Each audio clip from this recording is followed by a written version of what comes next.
Hi, I'm Annika, and I am an amputee. After complications of removing a tumor in my foot, I ended up amputating my leg below the knee. I created this page to educate people about disability, show people some of the cool stuff I do, and also some of the shenanigans I get into.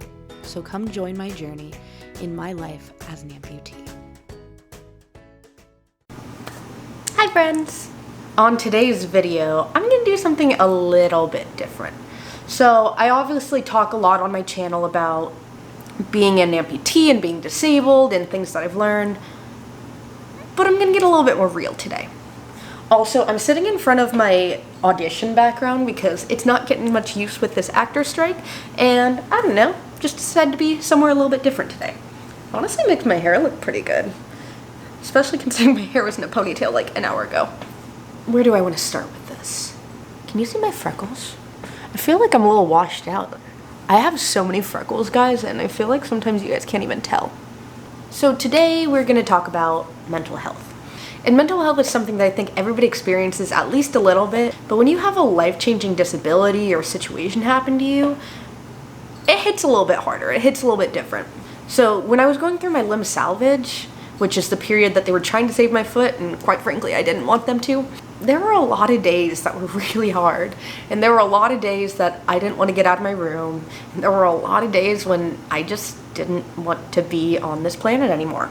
And I was seeing doctors, and we were trying to figure out what was going on, and yeah, everybody who's going through a situation like this is going to be experiencing some sort of mental health issues, and I always support going to talk to somebody no matter the extent of what's going on. Well, for me, I think it was a little bit more intense than people had realized. The quick diagnosis that they kind of give everybody is clinical depression and generalized anxiety disorder.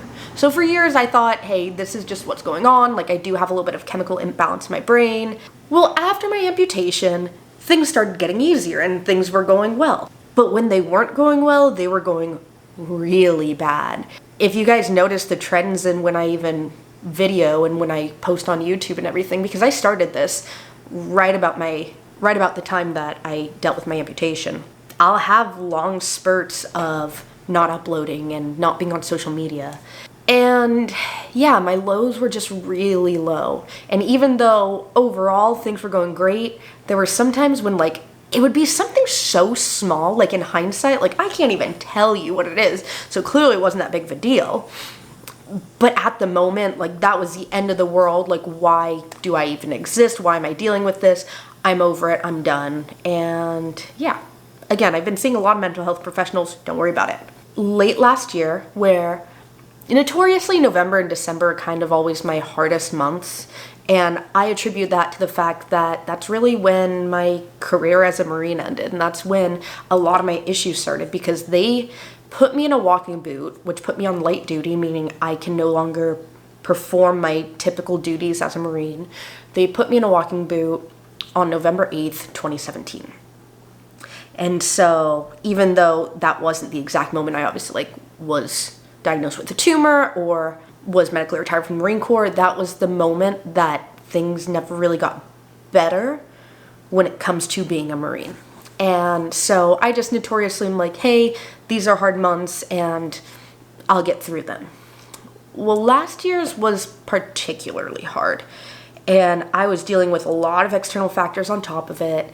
And I was like, it's fine, I have anxiety, I have depression, I have medical PTSD, it's fine, I'm just dealing with it. And then a doctor finally told me, Annika, I think you might have bipolar disorder. And that's kind of a hard thing to hear. There is history of bipolar disorder in my family, so I am kind of already predisposed to it, but I feel like there's such a negative connotation with bipolar disorder, oh, these people are crazy, these are the people having these crazy manic episodes and running naked in the streets and they think they're God or whatever else. But there are so many variations of bipolar disorder based on the symptoms. We started realizing, hey, this might be what you're experiencing. You're not experiencing normal generalized anxiety. You're not experiencing normal responses to stressful experiences. You go from 0 to 100 real freaking quick. And I was specifically diagnosed with bipolar II meaning I have a lot more lows than I do highs, because everybody knows like being bipolar is kind of like a roller coaster, and you have your highs and your lows, but there's different kinds, and my lows were really low, like really low. Like there's a reason I didn't post for about 6 months earlier this year. So once they diagnosed me with that, they're like, hey, you might consider taking medication. And I was like, I don't want to. Because again, there's kind of the stigma against like, hey, like means you're crazy. Like bipolar meds are a lot of the same meds that schizophrenics use. And that was scary for me because I was just like, I don't want to be perceived like that. And then it started getting too bad where I was having these intrusive thoughts, and I was honestly scared for myself, and I'm living alone. There's nobody here to check on me. And I was worried. Being scared of yourself is like the weirdest phenomenon where it's like, I know rationally this is not the right thing to think, but why am I having these thoughts anyways? Like I try to explain to my doctors and to my friends, it's like that scene in The Emperor's New Groove where Kronk has like the good angel and the bad angel on his shoulder and they're like arguing. And I felt like I was constantly just arguing with myself. And so earlier this year, I did start bipolar meds. And that's life-changing. Oh my gosh, is this what people experience all the time? I'm kind of mad I didn't start it earlier. I'm mad nobody figured this out earlier. Because I've been struggling, like, especially bad the last couple of years. But, like, taking these meds, one, I'm sleeping now. Little known fact to a lot of people, I was sleeping about 2 hours a night for, like, 6 months straight. And I was fine, I was functioning, nobody could tell, but like I just could not sleep and I was still functioning. And then like I said, I had these intrusive thoughts and all this stuff. And then I started taking these meds, so I'm sleeping now, which is huge. And it really hit me when I actually got in my hit and run accident a couple weeks ago, because I didn't spiral.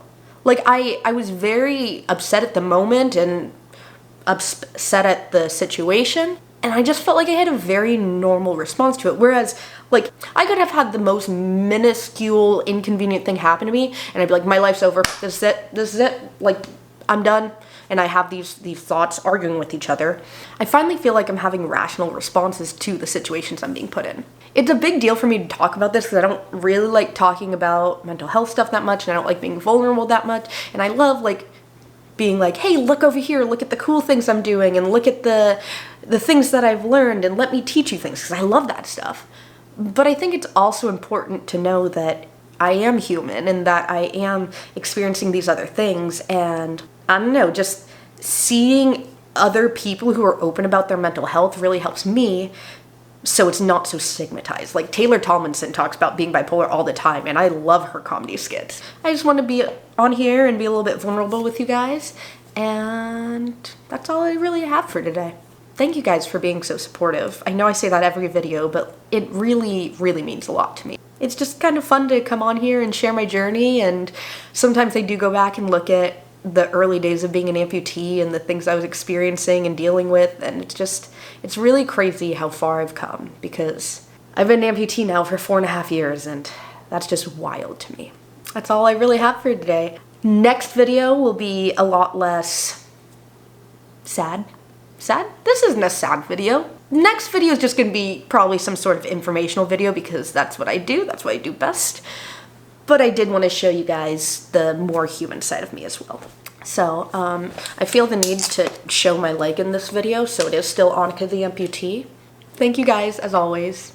I love you guys so much, and I will see you in the next video. Bye, guys.